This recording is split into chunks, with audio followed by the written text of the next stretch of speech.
Amém. Todos passaram bem a semana? Semana agitada, menos para nós do que para os que estão no Havaí, no vulcão, ou na Venezuela, que uma das matérias que falam sobre a Venezuela essa semana falou que uma caixa de cereal, acredita, essas gigantes que a gente come, custa 20% de um salário mínimo na Venezuela. A que ponto chegou? E nós aqui somos felizes, porque quando nós vamos às compras, a gente compra uma caixa de cereal com moedinhas. Não é? Baratinho, baratinho, essas caixonas que você praticamente carrega nas costas. Não tem no Brasil, não tem na Venezuela, e nós somos abençoados. Por isso, nosso coração deve estar agradecido.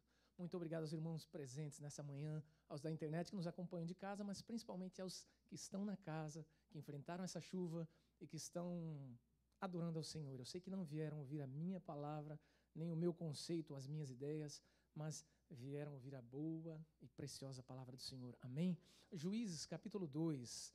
Nós vamos ler 2 versículos no livro de Juízes, que é o nosso livro, foi o livro que nós recentemente lemos na nossa leitura anual. Aos que estão fazendo, aos que não estão perdendo. É uma delícia, irmãos, nós revermos algumas histórias, alguns pontos, porque a nossa mente é deletéria. A gente aprende alguma coisa, com o passar do tempo ela vai caindo no esquecimento, vai morrendo, aí dali a pouco a gente nem sabia que estava lá a história, que estavam lá os textos. Então, Juízes, no capítulo 2,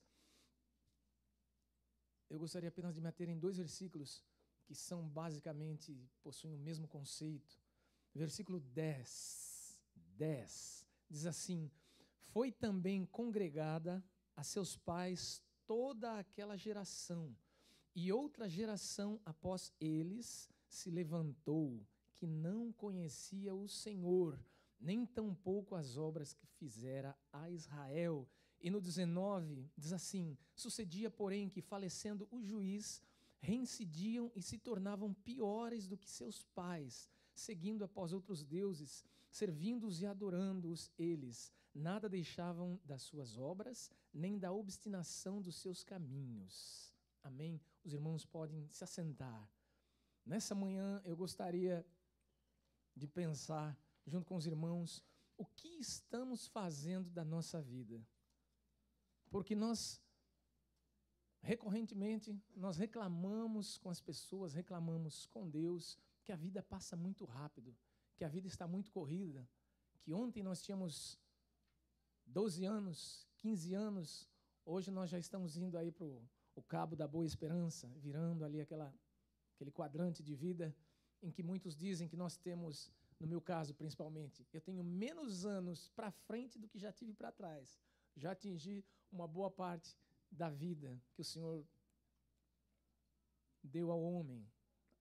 E o que nós estamos fazendo da nossa vida tem muito a ver com o que estas pessoas fizeram da sua vida. O contexto todo, para os irmãos que leem, para os irmãos que conhecem a história, foi de que houve um período em que a nação de Israel desceu ao Egito por causa de fome, lá permaneceu por mais ou menos 400 anos. Deus levanta um homem chamado Moisés, que os traz com um braço forte daquela situação de escravidão no Egito, em que eles eram humilhados, em que eles eram estrangeiros, em que eles eram diminuídos porque estavam num país estranho e de repente foram ameaçados porque eles estavam prosperando e progredindo demais naquele país. O Senhor então levanta um homem chamado Moisés, e Moisés resgata esse povo porque eles oraram, Deus ouviu a oração deles, Deus tinha um pacto, um concerto especial com esse povo, os traz pelo caminho do deserto, que era para ser uma rota curta, mas no deserto eles permanecem 40 anos porque eles foram chamados pelo próprio Deus de povo obstinado, povo duro, povo cabeçudo, né? Nos dias de hoje, diria o Senhor, vocês são cabeçudos no deserto, pelo tanto de sinais que ele fazia, a ponto de o Senhor dizer, essa geração, esse grupo de pessoas que saiu e ouviu minha promessa de que iria para um lugar em que eles, de fato, agora iriam descansar, iriam ser donos das suas terras, iriam ser donos da sua vida, o próprio Deus pega e fala, não, vocês vão só ver, mas não vão entrar, vocês vão conhecer, vocês lá na frente vão ouvir falar, na ressurreição vocês vão ouvir falar, que houve sim um grupo que entrou naquela terra, mas vocês não. E aquela geração fica pelo deserto. E a Bíblia fala que quando Moisés morre, ele também não entrou na Terra Prometida, junto com aquela geração, com aquele grupo grande. Ele coloca Josué como o sucessor. E Josué, sendo o sucessor, é ele que então entra na Terra Prometida com os que tinham naquela época, em que houve uma murmuração no deserto, em que houve uma dor de cabeça para com Deus e para com eles também. Os que tinham 20 anos para baixo, menos de 20 anos, já estavam mais crescidinhos, entraram na terra e agora com Josué iam ter que conquistar a terra que o Senhor lhes havia dado. Mas Deus estaria com eles, em função das promessas que ele disse a esse povo. Mas aí nós chegamos aqui no capítulo 2, e que eu fiquei a semana preocupado com essa expressão, no sentido de que em tão pouco tempo uma geração não conheceu a Deus. Essa geração literalmente desconhecia o que Deus havia feito. E eu fuço no texto de lá para cá, de cá para lá, li ele algumas vezes, o capítulo 2, tentando entender o que a Bíblia queria dizer com essa história de eles não conheciam o Senhor, eles não sabiam quem era o Senhor, sendo que nesse período de juízes, o complemento da história, Deus levantou 12 juízes, 12 líderes, 12 pessoas que ouviam de Deus e quando elas falavam, olha, vamos, porque Deus vai fazer. Porque elas acharam graça ao coração de Deus, elas se comprometiam em ser diferentes em relação à maioria, então Deus era com esses juízes, e houve 12 juízes. Só que, quando o povo tinha um juiz, eles tinham paz. Mas dali a pouco, o juiz morria, o povo se desencaminhava de novo, ia para o oba-oba. Deus mandava uma nação, eles sentiam aquele aperto e oravam para Deus, Deus levantava um outro juiz. E com esse vai e vem, a Bíblia somada diz que eles tiveram mais ou menos 229 anos de paz e 111 anos de tribulação. Eles foram oprimidos por nações. Levantavam juiz, eles andavam com o juiz, ouviam sobre o juiz, tinham paz, 20 anos, 40 anos. Dali a pouco o juiz morria, eles desandavam, esqueciam muita coisa, sofriam uma penitência, ficavam lá 7 anos sem paz, 20 anos. Os filisteus oprimiram os israelitas 40 anos. Sabe o que é 40 anos? A história se repetir, uma nação que era para ser próspera, uma nação que era para ser cabeça, uma nação que era para estar por cima, uma nação que deveria conquistar o pedaço, ela estava sendo oprimida por 40 anos. Então é interessante que a promessa do Senhor, aquilo que ele havia prometido, e o cumprimento na vida das pessoas passou por um período de tribulação tremenda, porque essa geração não conhecia ao Senhor. Esse não conhecer era deliberadamente, de propósito, não querer servir, não querer obedecer. Porque se os irmãos forem dar uma olhada nas palavras anteriores do Senhor, Deus dizia, quando vocês entrarem nesta terra, vocês vão procurar fazer com que todos os ídolos sejam postos para fora, vocês não vão se aliar a esse povo, vocês são um povo distinto. Mas quando eles entraram na terra, eles não obedeceram ao mando do Senhor. Eles fizeram alianças, eles ficaram juntos com aquele povo e, por fim, acabaram servindo aos deuses desse povo.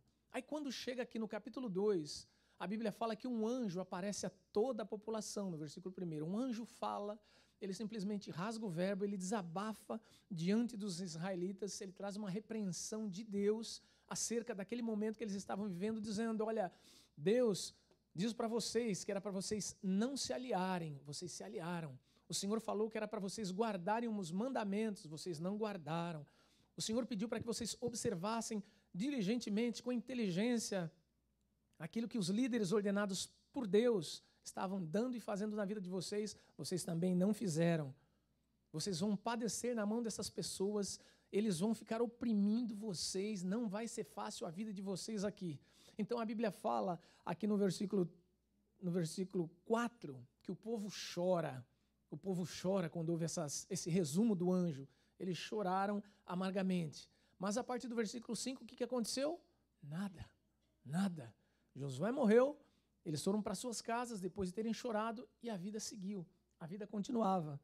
E então, quando chega no versículo 10, a expressão, foi também congregada a seus pais toda aquela geração, ou seja, Josué e mais várias pessoas do tempo de Josué que criam em Deus, que viram os milagres de Deus, porque Josué precisou abrir o mar de novo para que ele fosse visto como um líder. Deus era com Josué.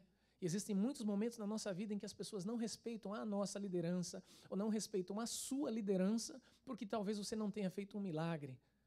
Mas qual é o maior milagre? Eles verem Deus na sua vida. Não é que o mar vai ter que se abrir, não é que nós vamos ter que colocar a mão no endemoniado e ele cair. Ah, não, olha, esse é um homem de Deus. É na nossa vida, no nosso testemunho particular, que as pessoas vão dizer, olha, é um homem de Deus, é uma pessoa de Deus. Existem muitas pessoas comentando muita coisa, porque não confiam, porque não acreditam em maus líderes, principalmente os que estão na mídia, e eu sempre faço questão de apontar e de bater nessa tecla. Irmãos, não são todos os líderes que são um fracasso para com Deus, não são todos os líderes que são perniciosos, que são ladrões, não são todos os líderes que são avessos à palavra de Deus. Deus ainda tem levantado homens e mulheres de Deus. Deus ainda tem levantado homens e mulheres cuja boca de Deus está na vida dessas pessoas. E muitos há que fazem críticas, muitos desconfiam, muitos fazem brincadeira, muitos acabam negligenciando a graça de Deus na vida dessa pessoa, mas não caiam nessa bobice, não caiam nessa piada. Se vocês reconhecem que há unção de Deus na vida de um líder, se vocês sabem que Deus escolheu para determinadas tarefas, orem por essa pessoa, mesmo não concordando 100%, mas se é um homem de Deus, orem com cuidado, orem com dedicação e com o coração em Deus, dizendo, Deus, no Senhor nós colocamos a nossa esperança, mas seja com a vida deste homem, desse líder. Esses homens aqui, desse tempo, desconheceram autoridades, no sentido de que eles olhavam para a vida de Josué. Uma das minhas conclusões, eles olhavam para a vida de Josué, mas eles não tinham a comunhão com Deus. Eles olhavam o Deus de Josué, assim como muitas vezes nós lemos o Deus de Elias, ou como tantas vezes você repassa aos seus filhos o Deus de Jacó. Mas eles precisavam entender, para não se desviarem, para conhecerem a Deus, eles precisavam conhecer a Deus. Não o Deus do pastor Vanderlei, não o Deus de Josué, não o Deus da minha avó, o meu Deus. Aquela geração, e fala de um grupo grande de gente que nasceu, que cresceu, mas não conhecia a Deus. Como não conhecia a Deus, irmãos? Se aquele povo vivia para Deus, se aqueles homens receberam sinais de Deus, se aquelas pessoas viram Deus operando, tirando nações várias em volta, será que a história não era contada? Será que os pais não diziam aos filhos, olha filho, há um Deus que guarda a nossa vida, há um Deus que nos trouxe para esta terra, há um Deus que lá atrás tirou os nossos avós da escravidão, há um Deus que é conosco e caminha conosco, que fez milagres no deserto, que deu pão, que deu água, que nos livrou, que nos deu uma coluna de nuvem, porque como é deserto, no deserto não tem nuvem, então o calor todo incide sobre a terra e a tendência de noite é esfriar e a temperatura ir a zero. Então a nuvem serve como uma cobertura, como um cobertor. Duas coisas que nós não vamos achar num deserto, é pedra e é nuvem. E Deus colocou uma nuvem sobre todo o povo em marcha pelo deserto durante o dia, para que o sol não os molestasse e de noite servisse de cobertura. Interessante, a nuvem era térmica, não deixava com que o frio tomasse conta e eles congelassem no deserto. E durante a noite a coluna de fogo, a nuvem estava lá, mas a coluna de fogo então era o destaque, que aquecia, iluminava, dando direção. Imagine um judeu contando isso para o seu filho, é para o filho guardar no coração, pai, mas é verdade filho, seu avô me contou, eu não estava lá, mas ele me contou, eu tenho certeza que é assim, foi assim, e passava para o seu filho e ouvia. Só que o que dá a entender nesse texto aqui é que eles seguiam o líder, eles seguiam o Deus de Josué, num primeiro momento. Eles não tiveram uma experiência com Deus em descobrir quem era o Senhor. Tanto que o povo chora, como é humano, é natural nós chorarmos quando nós ouvimos uma notícia ruim. É normal quando nós somos repreendidos chorarmos. Os animais não choram. Existem alguns vídeos que de vez em quando mostram um cachorro arrependido, um cachorro quando fez toda aquela arte, né, que ele fica lá no cantinho e vem a pessoa com a câmera, foi você que fez. E o cachorro está lá no cantinho quase que se denunciando, fui eu mesmo, mas não vou fazer mais. Mas ele não chora, ele simplesmente se reprime, porque no DNA do cachorro não tem como chorar. Chama a atenção de um leão ou de um urso. Oh, você fugiu da jaula. Não vai acontecer absolutamente nada, a vida vai continuar, ele vai caminhar, vai querendo mel, vai querer se vir a janela, a porta ou a grade aberta, ele sai, porque no DNA dele não há remorso, não há sentimento, acabou, é aquilo. Agora nós temos a liberdade de expressarmos os nossos sentimentos a Deus. E existem pessoas que jamais se expressaram diante do Senhor no sentido de: Deus, eu preciso te conhecer mais de perto, eu preciso conhecer o Senhor, porque se um dia, eu pensava essa noite, o governo tabelar todas as igrejas e colocar um imposto altíssimo, e não acontece. No Ocidente, nunca se ouviu dizer que o governo democrático, um governo oprimisse a cristandade, ditadura, regimes totalitaristas ou islâmicos, ali não tem vez, é o que eles mandam e acabou. Mas na democracia, as igrejas cristãs são abertas. E a democracia só é democracia por causa da cristandade. Interessante. Mas imagina se eles coloquem um imposto pesado e a partir da semana que vem nós não podemos mais nos congregar e nos reunir. A fé de quem você vai imitar? É a fé do líder? Se você estava de olho naquilo que o pastor Maurício fazia, se você só acompanhava aquilo que o pastor Marcos falava, ou se você atentava para algumas informações que o pastor Damião, o pastor Jonas falava, ótimo. Mas para a sua vida prática, o que essas palavras que todas as manhãs são ditas, o que os conselhos que são dados, as visitas que são feitas, fazem na sua vida? Te fazem pensar, te fazem despertar para que você diga: eu quero uma vida com Deus, eu preciso de uma vida em Deus, eu preciso conhecer a Deus. Ou nós viemos apenas para uma reunião porque nós gostamos do ambiente, nós gostamos das pessoas, nós gostamos da net, né? Precisamos de emprego, precisamos de um colchão, queremos um sofá, ou alguém que tem uma televisão, ou alguém que tem um programa legal, ou vai almoçar conosco. Será que as nossas influências, o nosso relacionamento está sendo maior do que o nosso conhecimento de Deus? Será que nós temos buscado aprender de Deus na nossa vida? É importante, irmão, sabermos que se amanhã, se o governo fechar as portas e proibir as reuniões, a nossa fé vai permanecer em Deus, vai permanecer igualzinha, suave, agradável. Meu Deus, meu Senhor. Será que a nossa vida vai continuar assim? Ou nós faremos e seremos como esta geração que não conhecia o Senhor, conhecia os seus líderes, mas não conhecia o Senhor?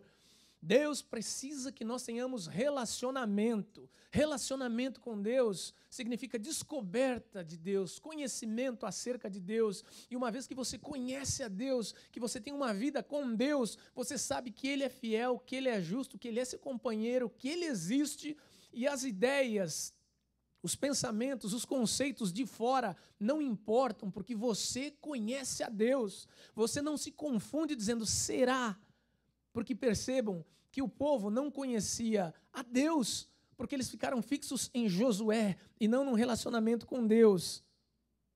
Mas eu diria mais, na minha observação, que no versículo 2, um dos segredos que a Bíblia fala é que vós, porém, não fareis aliança com os moradores desta terra.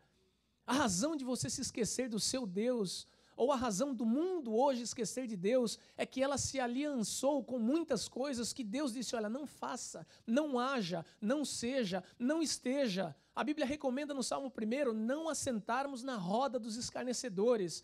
O apóstolo Paulo fala que as más conversações corrompem os bons costumes. Isso não é uma regra de igreja, é um hábito, é um mandamento, é uma certeza de Deus para a nossa vida, para a nossa preservação.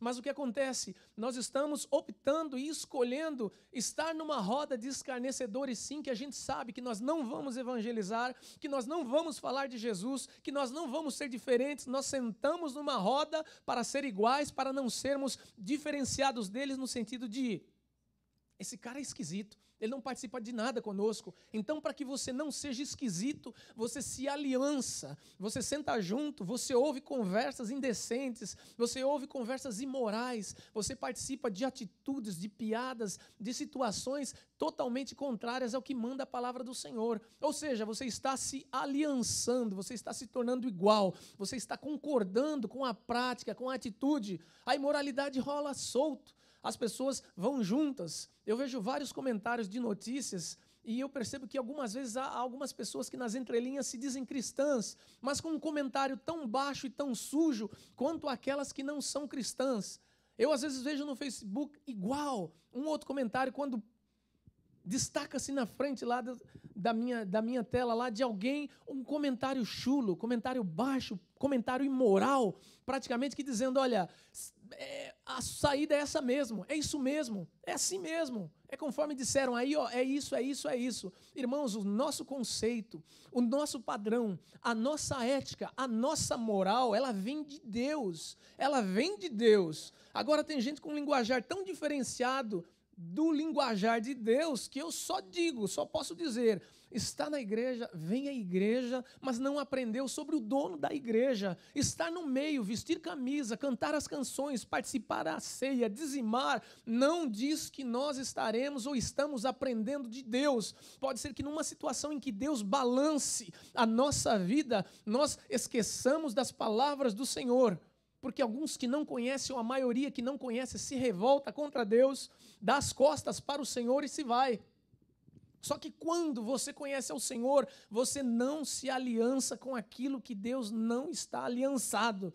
E existem pessoas fazendo compromissos, existem pessoas dando votos, existem pessoas indo além para satisfazer outros e outras situações, se corrompendo. Irmão, sai fora, porque isso vai fazer com que você se esqueça do teu Deus muito rápido. Passa uma moça na rua, todo mundo olha, por que você tem que olhar? Se cuida. Todo mundo fala que é necessário ter uma amante, você vai ouvindo, não, mas minha esposa, você vai ouvindo, participando, um dia você pensa que é normal. É anormal. As regras, a conduta do Senhor, o pedido do Senhor, os mandamentos do Senhor são totalmente contrários e diferentes a esse mundo. E hoje é uma liberalização, há uma abertura de tudo, de tal forma que a verdade é relativa, que os conceitos são individuais e pessoais, dando a entender que se você se posicionar sobre alguma coisa, você está sendo contrário à maioria. Se você se posicionar sobre alguma coisa que a Bíblia diz, você está se tornando uma pessoa extremista. Irmãos, se for para estar na palavra do Senhor com entendimento e equilíbrio, seja extremista. Olha, a Bíblia recomenda, o meu Deus fala, o meu Deus exige, haja-se dessa forma. Agora, se nós nos aliançarmos com aqueles que não têm compromisso com Deus e que estão derrubando dia a dia regras e mais regras, eu vou ficar impressionado. Nós, hoje, estamos com muita dificuldade no sentido de que as pessoas não têm um coração doador, as pessoas não têm um coração auxiliador, as pessoas não têm um coração de ajuda, porque elas querem ser ajudadas, elas querem que os outros olhem para elas com piedade, mas elas não olham para o mundo ao redor em piedade. A igreja precisa olhar para a sociedade e fazer alguma coisa. Essa história que está acontecendo na Venezuela, irmãos, era para nos inquietar e nos incomodar, e nos encher a paciência. E eu falava com o pastor, pastor, a semana todinha eu buscando, lendo, eu não me conformo com a Venezuela, e hoje tem eleição lá.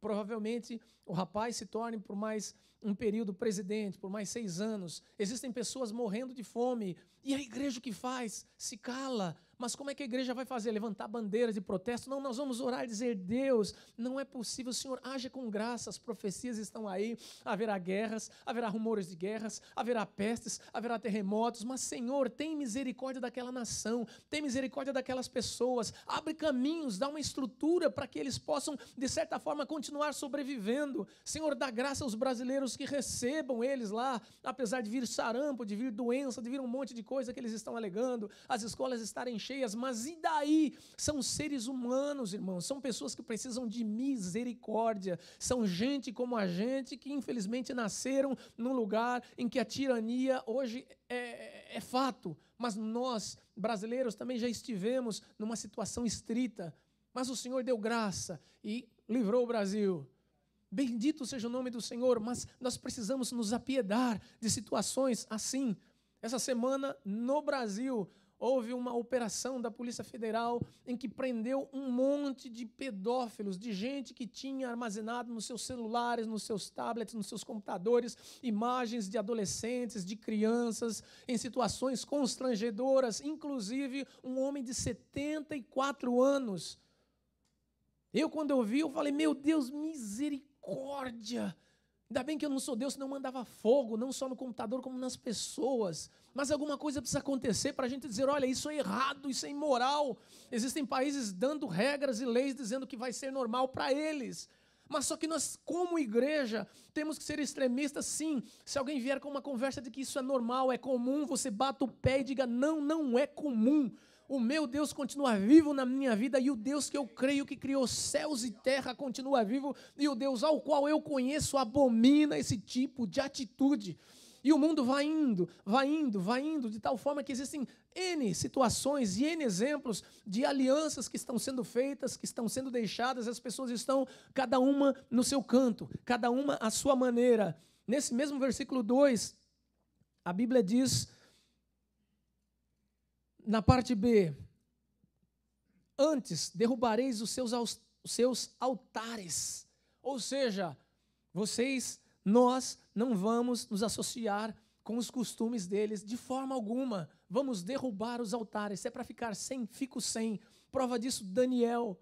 Ele não concordou, ele não aceitou, ele não quis ser igual e ele não foi igual. E Deus o honrou. Os irmãos conhecem toda a história, toda a narrativa de Daniel, que ele disse, olha, é apto de vocês, é costume de vocês, pode ser saudável para vocês, pode ser bonito para vocês, mas para mim não. É numa outra linha. Me provem nessa linha que eu acredito, que eu creio que Deus me orientou e que me deixa ser dessa forma. Façam essa prova com Deus. Não precisamos nos aliançar financeiramente, não precisamos usar os costumes escusos dos outros para prevalecer, para termos sucesso, para sermos felizes, para termos vitória, para termos emprego, para termos relacionamentos sociais. Nós não precisamos, irmãos, dos mesmos costumes das pessoas. Nós precisamos que a palavra de Deus norteie equilibradamente e oriente a nossa vida para que nós façamos a diferença. Porque quando nós nos igualamos, nós aos poucos, pode anotar, vamos nos esquecer de Deus, porque parece que vai dar certo.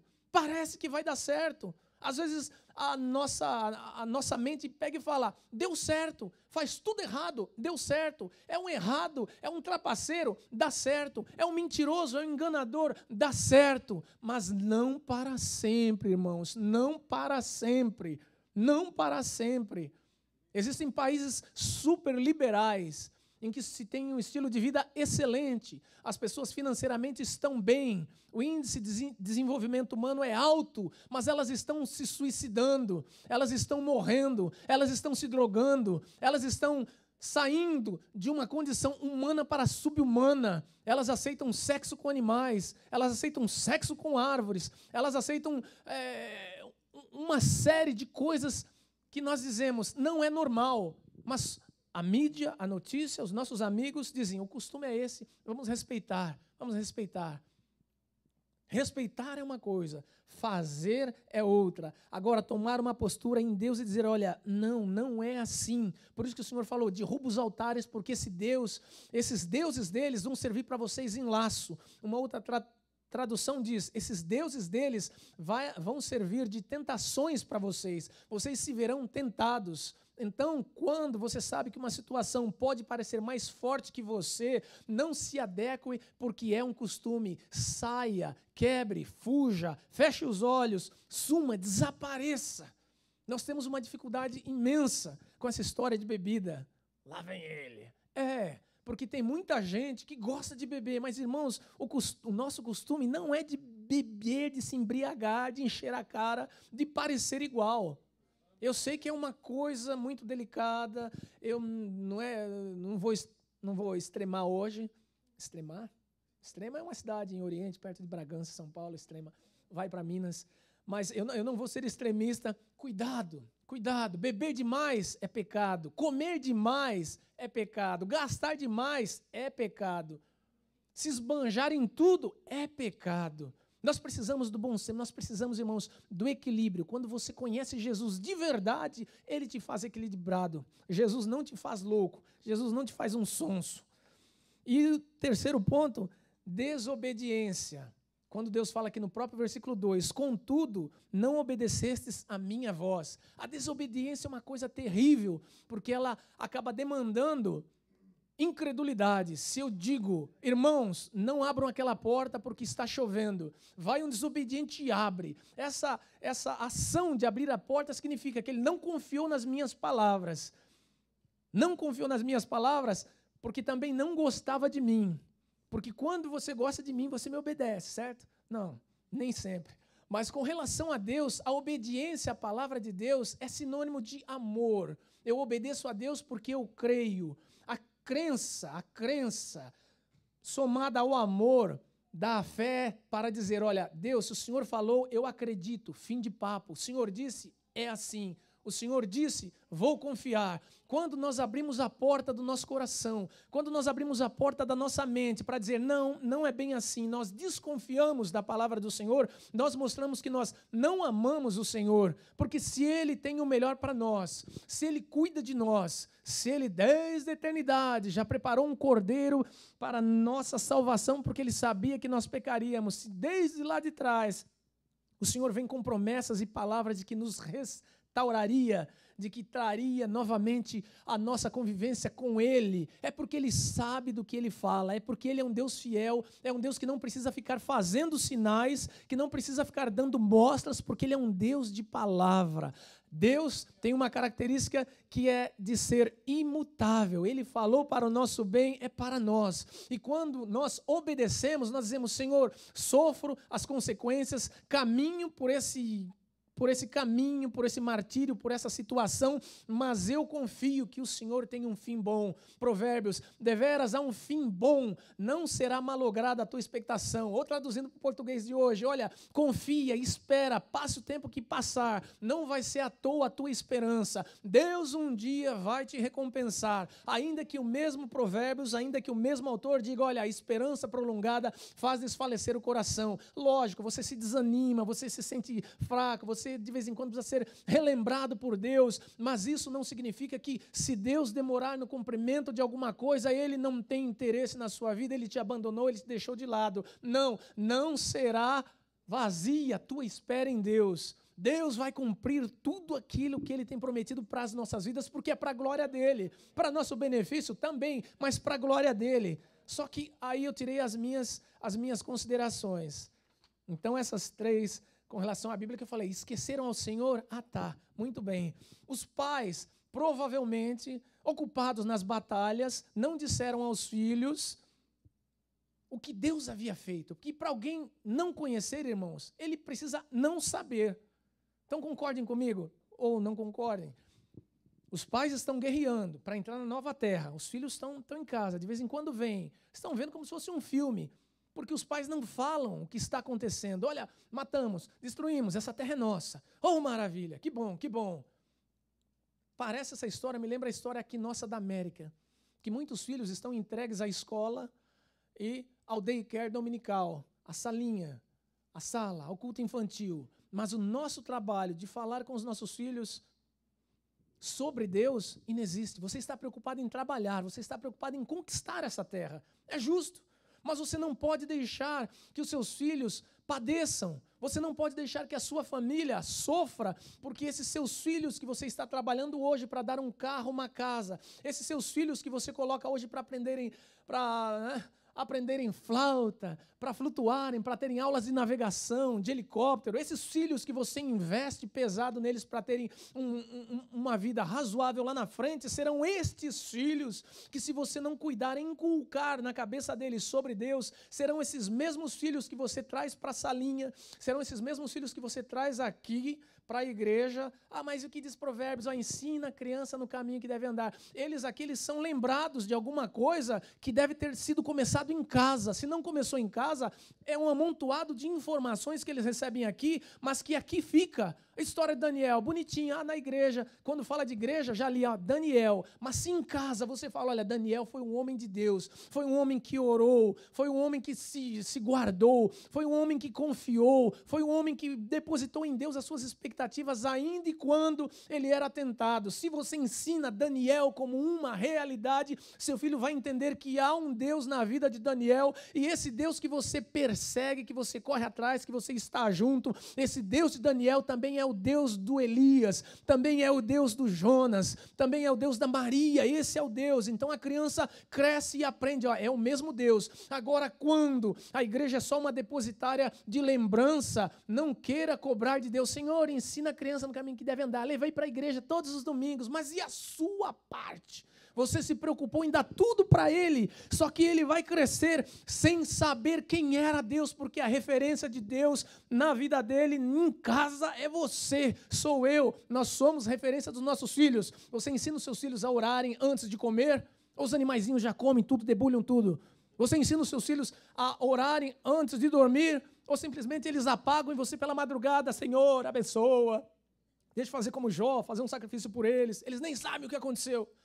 Será que nós perdemos tempo para dizer que nós somos crentes de verdade? Aquilo que é abominação, que passa na televisão de raspão, você acompanha, filho, sai da sala. Ou você muda e fala, isso não é bom para nós, isso não é nosso hábito. Será que seus filhos estão, irmãos, recebendo e aprendendo de você sobre um Deus vivo, ou sobre um Deus imaterial, sobre um Deus abstrato, sobre um Deus etimológico, sobre um Deus religioso, sobre um Deus de igreja? Eles vão crescer sem conhecer a Deus e a responsabilidade é sua. Você vai morrer e não vai ver o mal que você faz sobre a vida dos seus filhos. Por isso que esse mundo anda de mal a pior. Os pais acham que religião que é uma coisa boa, como é filosofia, é um punhado de palavras, é um arranjo de situações e informações, mas, irmãos, estar em Deus, conhecer a Deus é muito mais do que informação. Estar em Deus, conhecer a Deus, representa continuidade de geração. Estar em Deus, conhecer a Deus, significa complemento, continuação, história para frente, porque ela não pode morrer na liderança, ela não pode morrer nos deuses, no Deus dos meus pais, ela não pode morrer no Deus do meu pastor, ela não pode morrer no Deus que estava na minha igreja.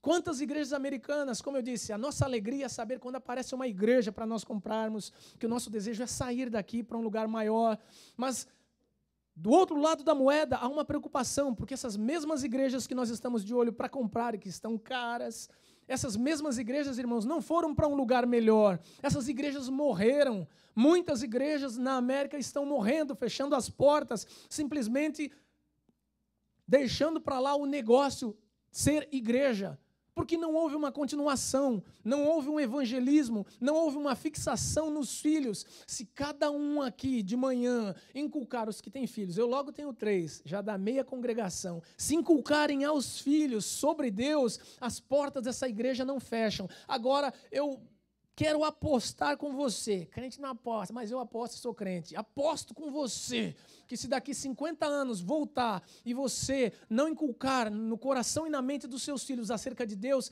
se essas portas estarão abertas. Foram para a igreja americana, foram nada, foram para lugar nenhum, não conheceram a Deus. Então, por bondade, Deuteronômio 8 diz assim, 4:9 melhor, tão somente, Deuteronômio 4:9, uma lembrança do Senhor, guarda-te a ti mesmo, falando para o povo, e guarda bem a tua alma, que não te esqueças daquelas coisas que os teus olhos têm visto, e não se apartem do teu coração todos os dias da tua vida, e as farás saber a teus filhos e aos filhos dos teus filhos. Ou seja, era Deus dizendo, isso que vocês estão vendo não é história, isso que vocês estão vendo não é um êxtase momentâneo, isto que vocês estão vendo deve ser compartilhado, não apenas como conhecimento, não apenas como história, mas como realidade para o filho de vocês, para os netos de vocês, para que quando eles crescerem, eles continuem contando o que eu fiz com vocês a partir do Egito, o que eu fiz com vocês no deserto, o que eu fiz com vocês entrando em terra nova, o que eu faço e farei com vocês enquanto vocês andarem comigo.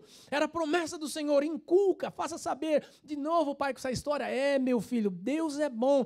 Pai, mais uma vez, mais uma vez. Irmãos, nós precisamos saturar a mente, o coração dos nossos filhos acerca das coisas de Deus, para que essa geração não pereça, para que essa geração não morra, para que essa geração não venha a ser contado como não conhecendo ao Senhor, tendo visto tantas coisas. Quem nos trouxe para esse país? Quem nos trouxe para este lugar? Lógico, foram nossas pernas, nossa vontade também, mas Deus tem permitido, tem guardado, Deus tem sido fiel, Deus tem aberto portas, Deus tem nos livrado de tantas situações. É força do acaso? É coisa do destino? Não, é Deus que tem trabalhado na nossa vida, nas pequenas coisas, e essas coisas precisam ser contadas aos nossos filhos, aos nossos amigos, aos nossos vizinhos, que Ele continua sendo Deus. Se nós deixarmos as coisas acontecerem e parecerem todas elas razoáveis e lógicas, essa geração vai perecer. A preocupação nessa transmissão de conhecimento, ela é importante. Meu filho, você precisa ser um bom aluno, precisa conhecer sobre muita coisa. Mas o conhecimento, irmãos, o conhecimento de Deus é profundo. O conhecimento de Deus é eterno. O conhecimento de Deus, ele agarra no coração, ele fica no coração, ele impregna a alma. Não há quem tire. Agora, o conhecimento humano, as informações humanas são seletivas. O que nós aprendemos? Digamos, quem estudou até o colegial, 8 anos mais 3 no nosso tempo, talvez 4 hoje, 12 anos de estudo. Se você resumir, para que serviu aquele monte de coisa de matemática, Bhaskara e não sei o quê? Para que serviu aquele tanto de regra em português que a gente continua falando errado, e daí, mas a gente se entende? Para que serviu tanto conhecimento sobre história, que muita coisa mudou e se provou que era farsa? Para que serviu tudo aquilo? Para você acumular informação que faria sentido na sua vida, e faz sentido. Glória a Deus pelas aulas. Glória a Deus por todas as matérias. Como é bom. Quando eu penso nos tempos de aula, minha alma se eleva. Nunca fui 10 em matemática, levo esse trauma, mas, no entanto, eu sei que era importante. Gostava dos maus e bons professores de matemática, posso falar porque a maioria já morreu, eram velhinhos. Então, matemática sempre foi a minha tristeza. Porém, muita coisa da matemática eu esqueci e não serviu e não serve para mim para nada. E gráficos, e fórmulas, e estatística. Tinha uma estatística que o professor punha na lousa no dia da prova, que tinha mais ou menos 26 ou 28, x, y, w, raiz, delta, não sei o quê.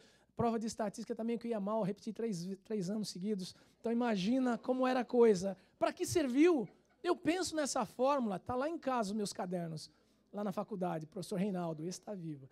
E aí eu penso nessas coisas e falo, mas foi seletivo, foi para um momento, foi para uma situação, mas não me servem para a vida. Agora, o conhecimento sobre Deus, irmãos, desde o dia que eu aceitei Jesus até hoje, todo conhecimento sobre Deus para a minha vida, para a minha alma, só me faz bem, me livra de laços de morte, me livra de situações embaraçosas. Todo conhecimento sobre Deus me traz alegria, refrigera a minha alma, me faz pensar no amanhã de maneira diferente, que a matemática, que a história, que a física não me dão segurança. Agora, esse Deus eu procuro passar para os meus filhos.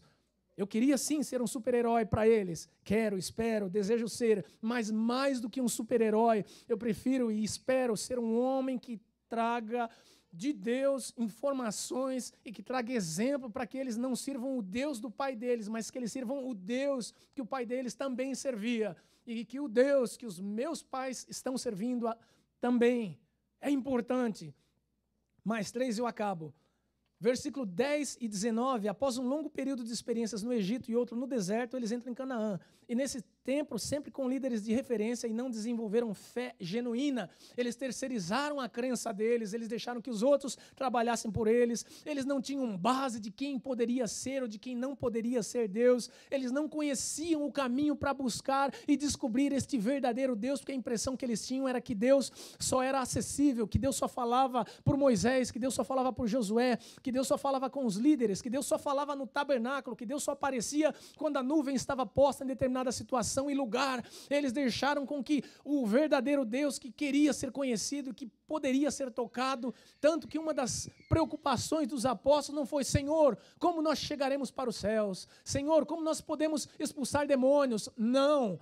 Uma das preocupações mais interessantes do Novo Testamento é que os apóstolos chegam para Jesus vendo a dedicação de Jesus e perguntam: Senhor, ensina-nos a orar. Eles não pediram: Senhor, ensina-nos a fazer milagre. Senhor, ensina-nos a ter uma palavra como a tua. Não, os discípulos disseram: Senhor, ensina-nos a orar. E em todo o tempo Jesus estava orando. Quando eu leio alguns textos seguidos, me dá a impressão que Jesus não comia, que Jesus não dormia, porque a Bíblia fala: olha, ele foi para o monte, deixando os apóstolos, ele subiu para orar, e de madrugada ele foi orar, e de madrugada cedinho ele desceu da oração. E eu me perguntava: Senhor, mas onde é que Jesus dormia? Quando é que Jesus dormia? Por isso que na tempestade estava tão afadigado, pesado. Só orava. Mas certamente, se Jesus deixa o exemplo de oração, é porque ele sabe que na oração nós vamos encontrar Deus. Ele sabe que na oração nós vamos conhecer o Senhor. Há um hino da Ludmila Feber, Mazinho ama, mas nunca cantou. Ela tem 2 maravilhosos. Salmo 103, que ela canta, mas um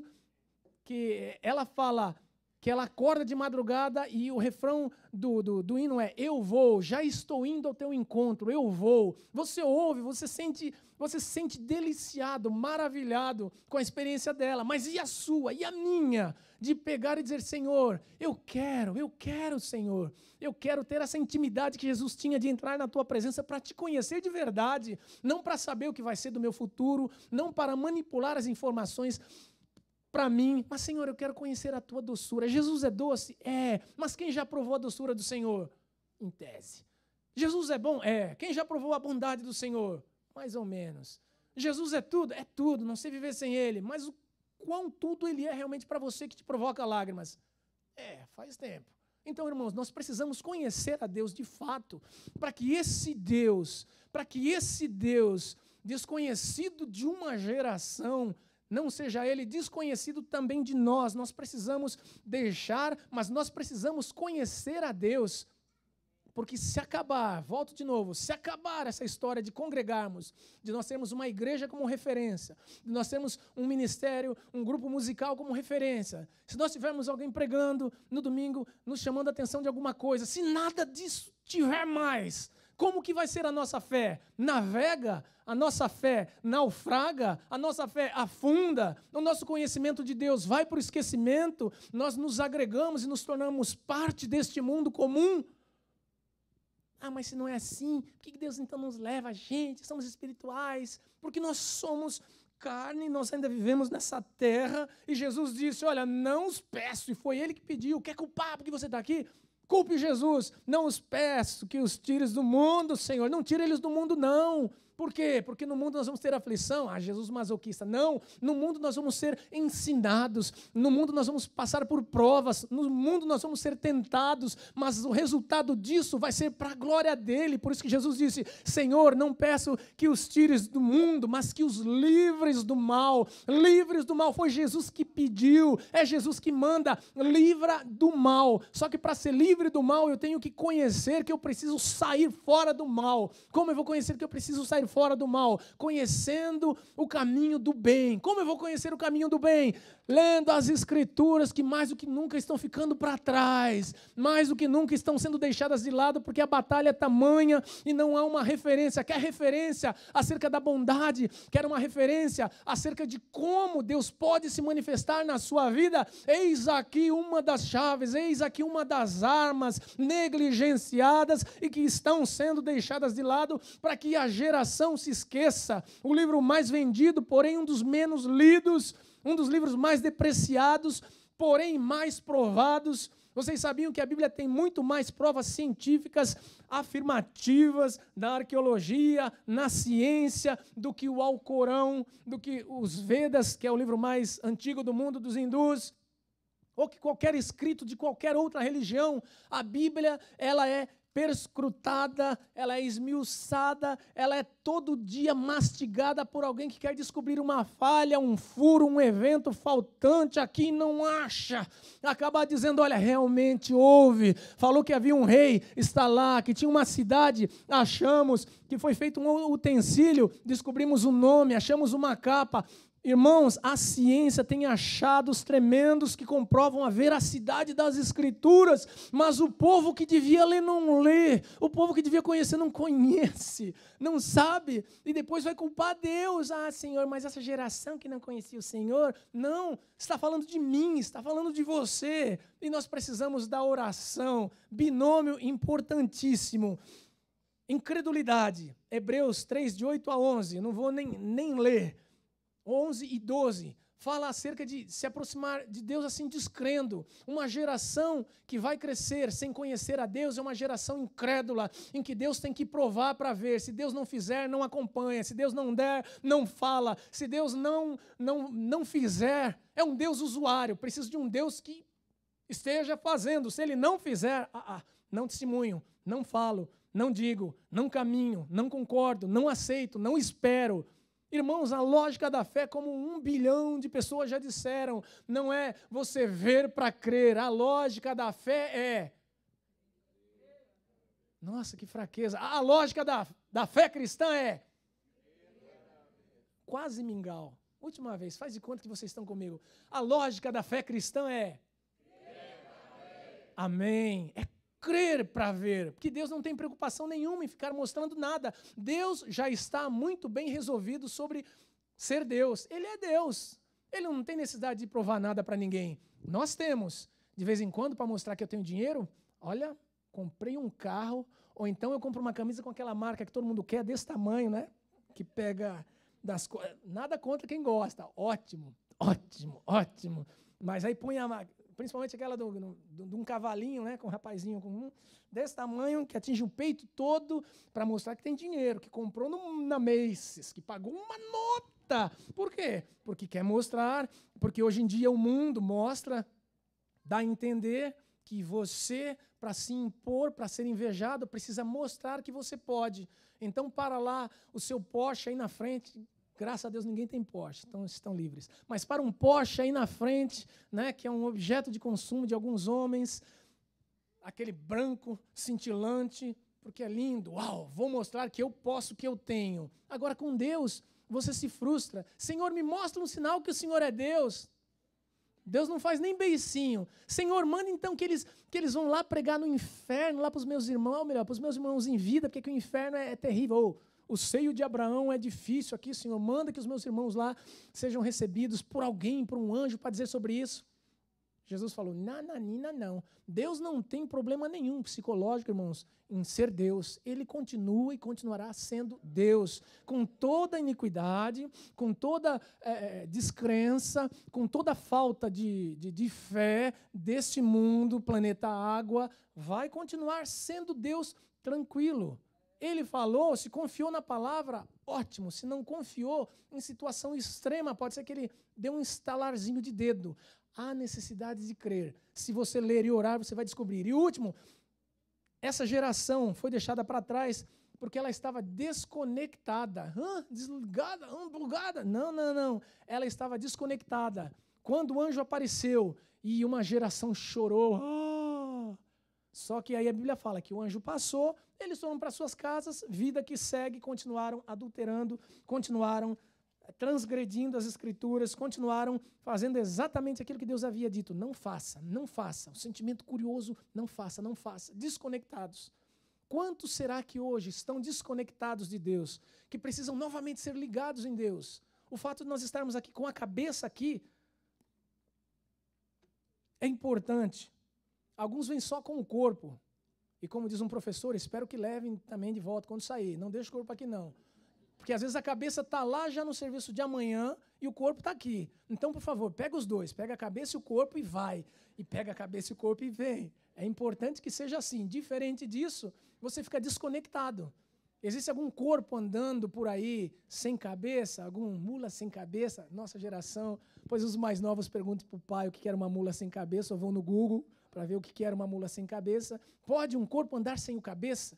Nós precisamos estar conectados com Jesus, porque Ele realmente, irmãos, tem que ser a nossa alegria. Nessa manhã eu não vim falar o crentez, eu não vim aqui gastar o tempo de vocês que saíram de casa em busca de uma palavra de Deus para a sua vida, para mudança, para nortear, para direcionar, para trazer respostas a questionamentos. Certamente nessa manhã, graças a Deus, eu não trouxe resposta nenhuma, mas eu indiquei o caminho. Eu indiquei o caminho para que você busque dele, que pode mudar a sua vida, transformar o seu coração, transformar a sua mente, mudar a sua moral, transformar a tua integridade, trabalhar no teu caráter, trabalhar na sua vida, te dar uma vida espiritual de qualidade para abençoar, ser abençoado. Abençoar quem? Abençoar os irmãos. Como nós gostamos da casa cheia. Não é ego de pregador, ego de pastor, não. Quando a casa está cheia, significa a família está reunida. Há uma troca de experiências, não há pressa na saída, apesar de que hoje está chovendo em 10 minutos. É até bom, né? Porque assim ninguém pisa muito na grama, mas vazam rapidão, se vão. Só que quando a casa está cheia, irmãos, há uma troca de experiência, há um momento de mais tranquilidade, em que você fala, olha, semana difícil, eu tenho um patrão que me atribula. O outro fala, eu vou orar por você essa semana. Ou então alguém fala, mas aquela treva da minha vizinha que não lava a janela, fica de olho, lava a janela. Não lava a janela, fica olhando para a minha casa, a janela dela dá bem de frente para a minha casa, fica olhando meus filhos, eu estou assim meio que inquieta, não sei o que ela pode fazer. Vamos orar para que a sua vizinha se mude ou se converta. Sabe, quando a conversa começa a ser uma conversa espiritual, uma conversa do nosso nível, uma conversa que em Deus Ele pode transformar, uma vida que em Deus são quebrados conceitos, uma vida que em Deus provoca milagres. Eu queria uma oração, estou sentindo uma dor esquisita, eu vou ter que ir no médico, ou eu não tenho dinheiro para ir no médico, ou então ando me sentindo assim ou assado, ora por mim. Amém, eu vou orar para que Deus te cure, para que Deus dê uma saída. Mas eu não sei mais o que fazer em determinada situação, porque esse meu marido, porque esse meu filho, porque aquele meu patrão. Não, vamos orar. Sabe quando é assim? Esse é o desejo de todo homem de Deus, de todo membro da família de Deus, de estar reunidos na igreja, para recebermos de Deus, para estarmos em Deus, para passarmos de Deus a outras pessoas, para que nós vivamos uma vida, irmãos, no mínimo, segura em Deus. Mas tem polícia, tem desemprego, tem fome, tem doença, tem a morte que vai te pegar. Olha para o ladinho desse irmão que está do seu lado. Daqui a uns anos ele não vai existir. Né? A rainha da Inglaterra, não. Deixa para lá. Só que, nem o Sarney, só que está do lado. E estatisticamente, esposas, para a vossa tristeza, nós vamos primeiro. Então você aproveita bem o seu marido do lado. Quando ele disser, vou trabalhar de sábado, fala, não todo, fica um em casa, já não basta a semana. Nós, homens, vamos primeiro. Meu Deus, é profecia? Não estou profetizando. É, no mínimo, normal. Se Deus, por misericórdia, não levar os homens primeiro, levá-las primeiro, fazer o quê? Glória a Deus do mesmo jeito. Mas, irmãos, nós precisamos ter uma vida em Deus de qualidade. Eu sei que tem muita gente chegando do Brasil para os Estados Unidos agora, com vários sonhos e projetos. E eu deixo aqui um conselho. Em 2 minutos eu acabo. Eu deixo um conselho. Não perca a sua vida pensando em ganhar a América. Viva uma vida com Deus que te satisfaça. De preferência, tire um dia, tire 2 com a família. Se não tem família, então não faça nada. Descanse em Deus, relaxe. Porque essa vida é muito curta. Existem muitas pessoas se atribulando. Existem muitas pessoas correndo atrás de alguma coisa que deveria correr atrás de si. A Bíblia fala, Jesus pega e fala, olha, os ímpios, as pessoas deste mundo, os homens naturais, os comuns, passam por isso, eles correm atrás disso. Eles vivem assoberbados em função disso. Mas o vosso Pai sabe do que necessitais. Ele sabe que vocês precisam. Vamos começar a entregar a Deus as nossas preocupações, de fato, e confiar as nossas ansiedades. Não quer dizer, pastor Marco, que vai ficar a semana toda lá da Dijanda, não. Vai trabalhar. Mas naquilo que você vir, que está excedendo, você fala, Deus, me dá um equilíbrio, que eu ensine meus filhos, que o Senhor possa ser diferença na minha vizinhança, na minha sociedade, com os meus amigos, com as pessoas que me conhecem. Eu preciso apresentar um Deus que seja tão marcante, eu preciso apresentar um Deus que não seja esquisito, mas eu preciso apresentar um Deus tão real que essa geração não possa dizer que não conheceu a Deus. Elas vão conhecer a Deus a partir da minha e da sua vida. Você mudou a minha história e fez o que ninguém podia imaginar. Nós acabamos de cantar e vamos cantar de novo, Mazinho. Você acreditou. E isso é tudo